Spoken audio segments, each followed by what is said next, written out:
Hey, what's up you guys? So in this video, I'm showing you exactly how to create a successful online course step by step. There's so much potential I see in the space, both in terms of passive income, as well as building a long-lasting brand. We'll go through things like how to come up with the content, how to outline your course, the best ways to film and create your videos, which platforms to sell your course on, and how to market it. This is the comprehensive guide that I wish I had before starting my own first online course. So make sure to watch all the way through to get the most out of it. So the first step in building an online course is to come up with an idea for what you want your course to be about. There are literally infinite topics that you can make courses on, and as long as you're giving people an actionable set of steps that they can follow and most importantly get results from, then you should be good to go. So one of the first questions that you want to ask yourself is, can you get your clients results? Think about the skills that you have that you can teach. And I think a lot of people are like, I don't really know anything that I could actually create a course on. I'm not like a complete expert on anything. But the thing is, you guys, you don't have to be a full-on expert at some topic in order to teach it. You just need to have some experience, you need to be more knowledgeable than others, and you know how to format the course in order to teach it the best way possible. This has to be a replicable process, you guys. You're not just teaching knowledge, you're teaching knowledge, and then you're also teaching them how to take action. And since knowledge and information is everywhere and you can find it for free, what really sets courses apart is the ability for them to get people to actually take the first step and start the whole process. So definitely think about something that you yourself are knowledgeable about, and also ask yourself, is there enough demand for this topic? What I recommend doing is going on Google Trends, searching up the thing that you want to create a course on, and seeing if people are actually searching for this type of stuff. You want your course to be niched down, definitely, but you don't want it to be so niche that no one is actually interested in taking it. So what I recommend for you guys is to come up with a list of 5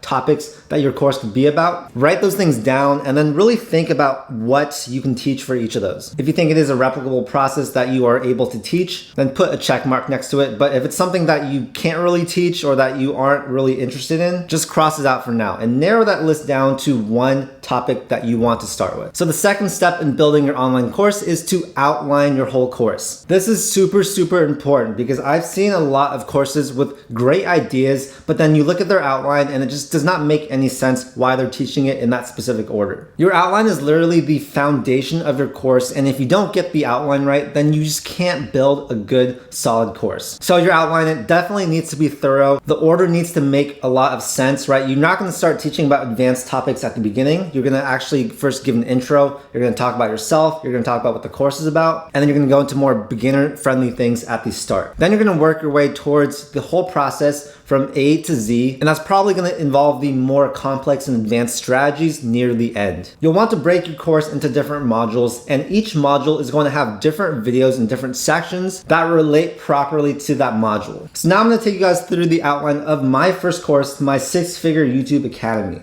So if you go to the landing page, scroll down, basically I have the whole curriculum laid out on this landing page. So each of these blocks is a module, and you can see I'm starting out with my YouTube story, starting on YouTube, audience retention, what equipment works best, working my way all the way down to like SEO and editing workflow, and then ending off with YouTube support. So in each of these modules, I'll have a bunch of different videos. So if we go look at this first one, I have 2 videos here.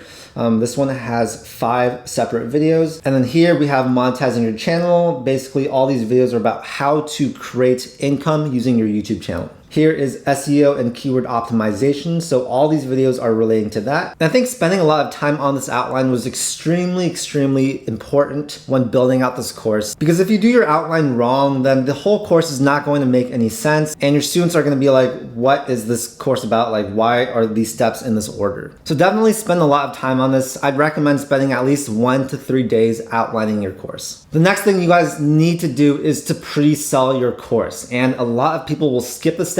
They'll spend hours and hours creating their course, and then when they launch it, no one's buying it because, well, no one knows about it. Selling a course is actually a lot harder than it seems because, you know, it's hundreds of dollars probably. And while some people might be interested in the course if you tell them about it, there really is a big barrier you have to get them over in order for them to actually commit hundreds of dollars to buy your course. What I recommend doing, you guys, is to test the demand, because like I said before, you don't want to build this whole course and have no one buy it. That would be a monumental waste of your time. One really great way to do this is that you can actually sell your course without making the product yet. And I know a lot of my friends that are successful with their courses, they will not build the course until they, sign up X amount of people. Another way that you can do this is to just have an interest list, give people an incentive to join this wait list. And then when your course comes out, you can just do a big marketing campaign towards that email list, and hopefully that will convert into some actual clients. Basically, that's what I did for my own YouTube course. I told people that they would get a big discount if they were to get onto the wait list. And doing that, I got over 1,000 people to join the wait list. And that was very, very important for my whole course launch. Email is extremely important. And what you guys will realize is that if you want to build a long-lasting brand, you will need to get emails, because email marketing is one of those things that has a very, very good ROI. I mean, you're basically not spending any money putting those emails out. The hard part is getting those emails, but once you get them, you're set. Now, once you test this demand and see that there is demand,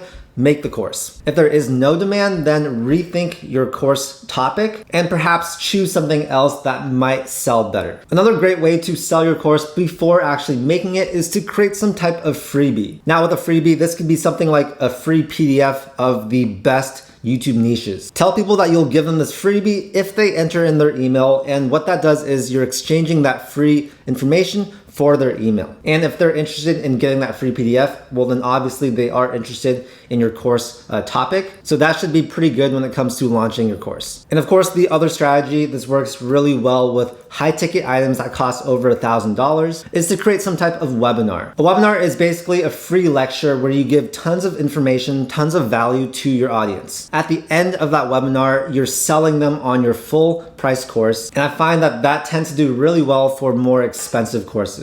Yeah, definitely tons of different ways that you can pre-sell your course, but just know that if you're making a course, definitely don't skip the step. You want to get those sales or that interest list first. After you pre-sell your course, the next step is to actually create it. And I'm going to break this down into 3 different parts. The first part is to create your slides. The second part is to film. And the third part is to edit all of it together. Now, when you're making your slides, I recommend using something like Keynote or Google Slides. Personally, for my own course, I used Keynote because I have a Mac and I just thought it was a cool platform to use. Some people will try to make a course without slides, but what I've realized is that people really want to view slides. They want to view text as you're talking about it. If it's literally just yourself talking and nothing else, no supporting text or anything like that, then it's a lot harder for them to read, and I feel like you're able to give out a lot less information. So if you're deciding between not having any slides, just having a video of yourself talking, versus having slides and having a video of yourself in like the corner, I recommend having the slides with at least a little visual of yourself. Now this brings us to the question, should you have half-page slides or should you have full-page slides? I don't really think you can go wrong with either, but personally for my course, I chose to have half-page slides. So basically half the screen would be the slide and half the screen would be me talking to the camera. I found that this was a pretty good hybrid approach because one, you still have a slide, right? Half the page is a slide that you've made in advance, and the other side is you talking directly to the camera, which increases the engagement. So once you've made these slides, the next part is to actually film yourself. And with filming, you can either put yourself in the corner with like a little box, you can have only your voice, or you can have yourself as half of the screen. Now I know I said that for my own course, I had a half-page slide with half-page video of myself. For most people, I'd actually recommend just having a full-page slide and having only audio or a little video of yourself in the corner. This makes it a lot easier to film, and you're gonna be able to make the course a lot faster. It took me a lot of time to film my course. I mean, I love the way it looks because it's really cool to have the half slide, half video look. But if I were to do it again, I'd probably rather just have notes on the slides and just done some type of voiceover or having a little small video of me in the corner reading the slide. After you film your course, and depending on how long your course is, this should take maybe 1 to 3 days. This is where you have to edit it all together using an editing software. How I did it was I recorded all the video onto the SD card of my camera. I took the footage from the SD card and imported it onto a solid state drive. Then I edited everything together using Final Cut Pro on that external drive. After each single video was completed and edited and exported, I'd put that video into a folder that corresponded with the right module that video was in. And that was really how I organized it on this drive. For your first course, all this is going to be pretty hard. It's going to be really out of your comfort zone, but I guarantee you, once you make your first course, the whole filming, the making the slides, the editing it together, this becomes a lot easier, and your next course is going to be a lot more simple to create. Okay, the next step after you've actually made all your slides, filmed it, and edited them into separate videos is to upload to a course hosting platform. Now, personally, I use Kajabi. This is a really great all-in-one solution for hosting courses, but there are other platforms such as Teachable and Thinkific. And I'll link them in the description below. They all have their benefits and cons, but I really don't think you can go wrong with any of them. Now, the reason why I chose to go with Kajabi was because this is a really great all-in-one platform. It handles your email marketing, it handles your landing page, it handles your funnels, it handles your whole community, it handles your courses, and I found that they had really great reviews, so that's why I went with them. Now, the con with Kajabi is it is quite expensive, but they always have a free trial for you to test them out. Teachable and Thinkific are really great too. They're a little bit cheaper, but they don't have as many features as Kajabi. So now I'm gonna take you into my own six-figure YouTube Academy hosted on Kajabi and just show you kind of what it looks like. So this is my main dashboard for the product, and you can see that here's the outline. Basically, I've created all these different modules, and within those modules, I've uploaded different videos corresponding to them. So if I click on this video, you can see that here you can upload any video that you want. So I can click video stats, I can click remove video and then re-upload a different one. And then I can set the visibility. So right now it is published, so my audience can see it. I can set the poster image, and here I create the title, I create the category, and then here I can write anything I want if I do want to have a description for the video. Let me show you guys this particular video. I actually have a description here, and what you can also do is add downloads. So if you have like PDFs or worksheets that you want your students to actually work on, you can put that right there. But I can click preview here, and it's going to show you what this actually looks like. So this is what the course looks like to your students. Basically, here is the whole outline of your course with each video that they can click on, and then this is the current video that they are watching. And if they scroll down, they get the title and they get whatever description you wrote right there. And also, if you want to see my whole landing page that I created in Kajabi, it looks pretty good. They don't have the most complex and professional looking layouts, but I think that it works quite well for my course. And this is basically the landing page that I created. You can see you can make all these different blocks. It looks good. You can have different colors, different colored buttons, and it's really optimized for getting your potential student to actually want to buy the course.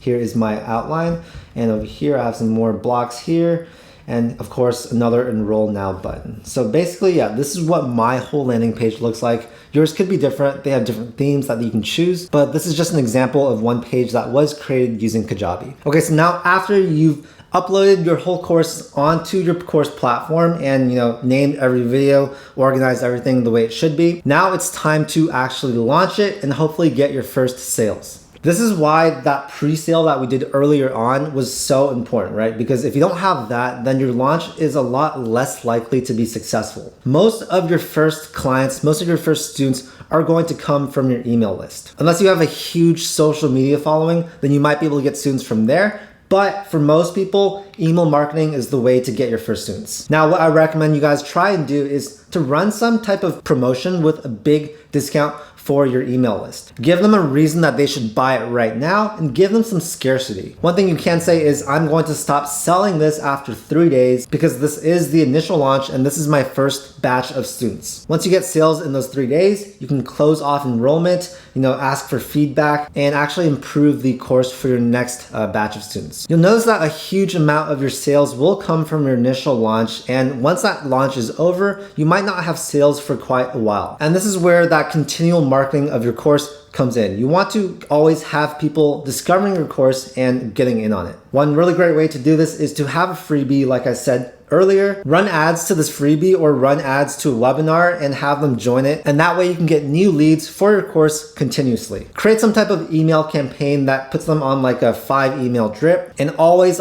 email people. You guys, If you email someone once, there's no way they're gonna buy your course. Even if you email them like 5 times, there's a very small chance they'll buy your course. The best way to convert these emails into sales is to just hit them with emails all the time. I mean, you don't want to do it too much where it gets super annoying, but you do want to continually be marketing to them. The next step after this initial launch is you want to start getting testimonials. And really, as you're making your course, you'll realize just how important testimonials are for your conversions in converting potential students into actual students. What I recommend doing is reaching out to your current students, asking them how they're liking the course, and then politely asking them if they are willing to write you an email with a testimonial, make you a quick video of themselves talking about the course, or even posting onto a Facebook group saying how much they love the course. And also, if they do have some really great results, definitely have them talk about that because those are going to be extremely helpful for your testimonials. Once you have these testimonials, you can actually take those videos or take screenshots of whatever they're writing for you and put them on your landing page, your checkout page, and your emails. Nowadays, everyone is looking for reviews and validation before purchasing anything. Especially if it's going to be a course that's hundreds of dollars or even thousands of dollars, they want to see other people get results. They want to see other people saying good things about the course. Now, finally, you guys, once you've done all this stuff, you need to get continual sales because if you don't get sales all the time, then your course is not performing that well. I sort of mentioned this earlier, but there are many different ways that you can continually get new leads for your course. One is to run paid ads on Facebook, on Instagram, and any other social media platform. One thing you can have in those ads is to get them to sign up for your webinar. If they click on that ad and it brings them to a landing page, that landing page should either encourage them to sign up for a webinar or it should give them some type of freebie in exchange for their email. These are more hot leads because if you know that someone wants a freebie related to your course content or they're willing to sign up for a webinar teaching about that exact same topic, then they are way more likely to actually want to buy your course. Now, I know I didn't really talk about creating a webinar in this whole video, but that could be a whole video on its own. Creating a webinar is very complex and it'll probably take you a long time to do it, but what I found is that for anyone selling high-ticket items, the webinar is what is going to make or break your course. If you create a good webinar with lots of great value and a really good call to action to buy your course, then man, you can make a lot of great sales doing that. So definitely, if your course is expensive, consider making that webinar. And also consider making that webinar if you don't have a lot of organic traffic. For me, I do have a pretty big YouTube channel, so with that, I am able to create some good organic traffic and sales. But guys, this is really hard. It's not that scalable. And for most people that don't have a social media presence, just know that you don't need to have that in order to have a successful course. You can absolutely kill it running these ads, getting leads by giving them a freebie or a webinar, and then selling it to them that way. In conclusion, you guys, I just want to say online courses are such a great opportunity for anyone that wants to teach online. There's so much money to be made here, and it really can be a passive source of income for a lot of people. Online education is definitely trending up, and in 2021, we are going to see the most course sales ever in the history of course sales. What I found is that people really love learning through video and they are willing to pay hundreds or even thousands of dollars to do so. What you do is you create that course once, you spend a lot of time on it, and after that you can keep selling this course until it's outdated, or you can probably continue selling it for even longer if you're always updating the course. The biggest thing is you want to give value in it. Once you give a lot of value in your course, people are going to love it. They're going to tell their friends and you're going to get a lot of good testimonials. And in turn, that's what is going to make your course successful. So anyways, I hope you guys got some value out of this video. Definitely check out Kajabi, Thinkific, or Teachable if you are interested in hosting your first course. And yeah, I really wish you guys the best of luck. I know there is a lot of opportunity in this space. So that's why I really encourage you guys to go out there and make your course this year. If you like the video, make sure to hit that like button and also subscribe to my channel to see more videos just like this. I make a ton of content about personal finance, investing, and entrepreneurship. Thank you so much for your time, and I'll see you in the next video. Peace.